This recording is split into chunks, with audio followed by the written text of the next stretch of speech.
Good evening, everyone. My name is Sanoj Punnen from the University of Miami. I'd like to start by thanking Dana Stern and the organizers of the Global Summit for inviting me to this virtual meeting. And I was asked to give a talk on integrated multimodality diagnostic evaluation of prostate cancer. These are my disclosures. Now, any discussion about prostate cancer diagnosis has to have some mention of serum PSA. It's the ultimate biomarker, and despite all the limitations we know it has changed the face of prostate cancer from a disease that we used to catch so late we could rarely cure it to a condition we now found so early we're not even sure what to do. Now, we're well aware of the data supporting prostate cancer screening. We do know that prostate cancer screening saves some men's lives. However, we've learned that it results in an overwhelming number of men be subjected to invasive unnecessary tests, such as a prostate biopsy. A number of these are going to be at risk for overdiagnosis and potential overtreatment. So I think as we've moved forward in this field, we've tried to be smarter in our approach to screening. And we do that by not trying to screen for every prostate cancer, as we know it increases the risk of finding these indolent tumors that are not going to hurt anyone, rather to screen for more aggressive lethal cancers who we know are going to get the most benefit from early treatment. Now, I believe that most of the PSA derivatives like PSA velocity, free to total ratio, even PSA density is not going to push us towards the mark of being able to differentiate between these two characters. And that's why the field has moved towards other forms of testing. So we've all heard a lot about multiparametric MRI, and I don't need to belabor this. There's a lot of data supporting the role of multiparametric MRI. I'd say the landmark study is the Precision trial, which looked at just about 500 patients who were randomized to either going to a biopsy right off the bat after an elevated PSA or an MRI first. And in the MRI arm, they found about a 30% reduction in the number of biopsies that needed to be performed if the MRI was negative. And those that got a biopsy had a much higher detection of significant cancer and much lower detection of indolent cancers. So you're reducing biopsies, finding more aggressive cancer, finding less indolent cancer. These are the type of metrics we wanted to see, and I think this has really pushed the field forward for MRI. However, there was another landmark trial, the PROMIS trial, which also had some very interesting findings that are important. This looked at just under 600 men that had an MRI. They then went through a biopsy, and then they had a systematic template transperineal mapping biopsy, which sampled the prostate every 5 millimeters. So it's the closest thing you can get to a radical prostatectomy in someone that may not have prostate cancer. And what it showed is the MRI performed quite well when it was positive, very high sensitivity. If you saw something that looked suspicious, it's very likely that there was a clinically significant prostate cancer, DC 4+3 or higher in the prostate.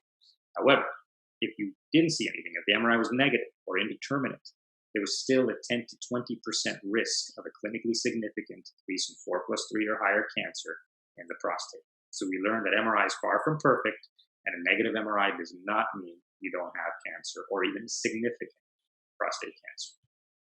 Now, this has been looked at through various studies looking at this concept of the negative predictive value, and we know that this ranges anywhere from about 70 to 90%. And again, telling us that it's far from perfect in terms of telling a person that they don't have a cancer and don't need a biopsy. Now, at the other end of the spectrum, we have various different types of biomarkers, some that have been tested in the urine, some tested in the blood, some that are just standalone tests, and others that incorporate clinical factors. But all of them have good data to suggest that they reduce the number of biopsies we need to perform and can help us detect who needs the biopsy and who doesn't. But again, none of them are perfect.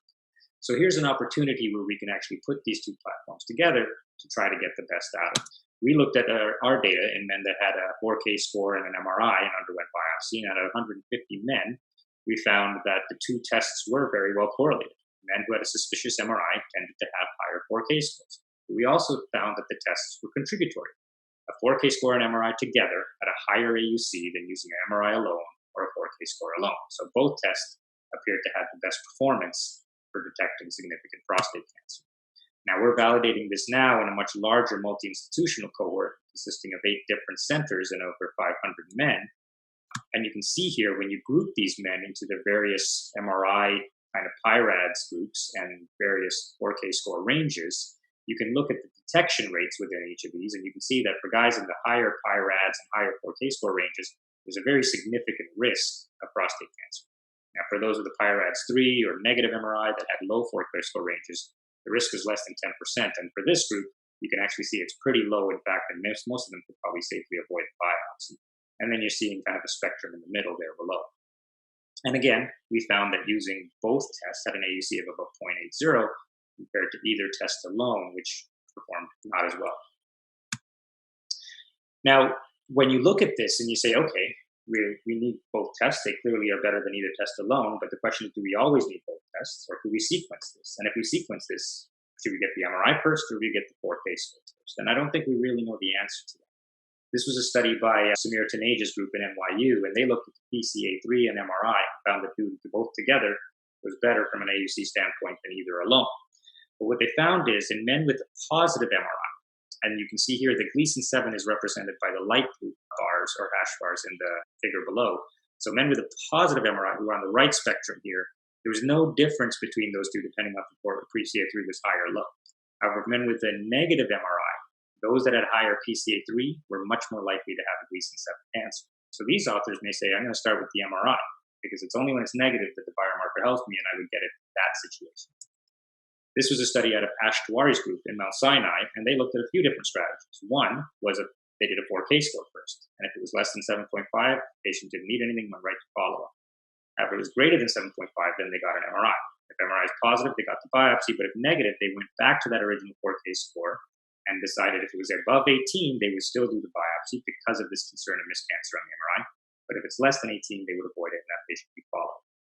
Strategy 2 looked at an MRI first and then going to a 4K score if the MRI was negative and using a cutoff of 18 again to decide on biopsy. And strategy 3 was similar, except they used a PSA density of 0.1 to decide on biopsy if the MRI was negative. And you can see in the gray boxes below, that represents those patients that would have avoided a biopsy. The risk of any missed cancer or clinically significant cancer is pretty low, anywhere from 1.3 to 2.7, which is low in every group.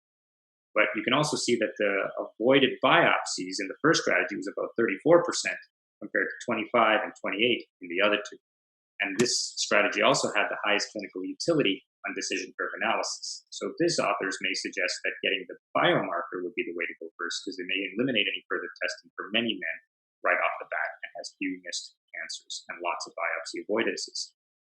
Again, in the end, I don't think we really know the answer to this yet. I think we need more prospective studies to really know how to sequence this. And ideally, we need studies with more head-to-head comparison of markers so we know which markers work best in which populations.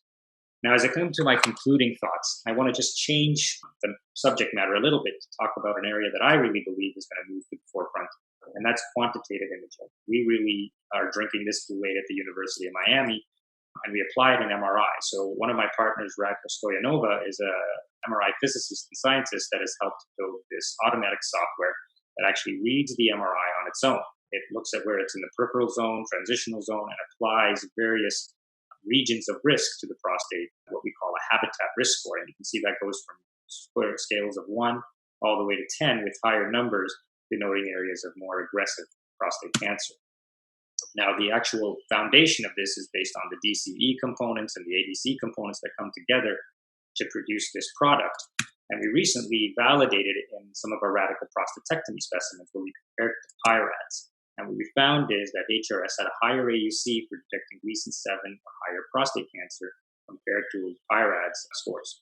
And the other thing we actually did is during this experiment, we actually looked at the PIRADS and the HRS areas as well as normal appearing prostate and identified several radiomic features that we thought would enhance the algorithm and brought that into a revised algorithm. And one of the other things I like about this is if you do more targeted biopsies, typically when this is drawn, you're just going to see a large area. But when you apply a heat map like this, you can actually see the lesion within the lesion, which gives you that granularity of exactly where you want to get that needle. As you can see the picture on the most right here, there was a small focus of Gleason 8 cancer, and we would be able to hit that using this type of heat map. So we were recently funded by a UO1 grant by the NCI to look at this prospectively in men that are coming for prostate cancer evaluation. And the whole concept here is that if we add this to a standard of care MRI and include biomarker panels like a 4K score and other markers that we're looking at, we can improve our ability to safely avoid biopsies by telling guys if they don't have anything on those that you don't have a significant cancer. So if you look at our current status is you have an elevated PSA or suspicion of prostate cancer. In the past, you may go right to a biopsy. Today, you get an MRI and you can be about 70% certain about the presence of prostate cancer if it's negative. However, our belief is when you apply this AI and a panel of biomarkers, we can get you up to above 90% certain about the presence of prostate cancer or its absence if the MRI is negative. And with a guy like that, who has that kind of certainty, I think we could safely avoid the biopsy. And I think that's where the field is going to move. So in conclusion, I do believe that MRI and biomarkers can work synergistically to improve detection. However, I don't think the right sequence in doing this is clear yet, and I don't think we have the right type of evidence as to which marker is going to be the best for which population. And this is where more prospective trials will help us address that. The things I'm really excited about is future directions such as quantitative imaging and PET imaging. As that comes in, I think it's going to add another layer of risk stratification under the things that we're already doing. Thank you very much for your attention. I'd just like to acknowledge all my colleagues and partners at the University of Miami and just turn the floor over to any questions if we have time.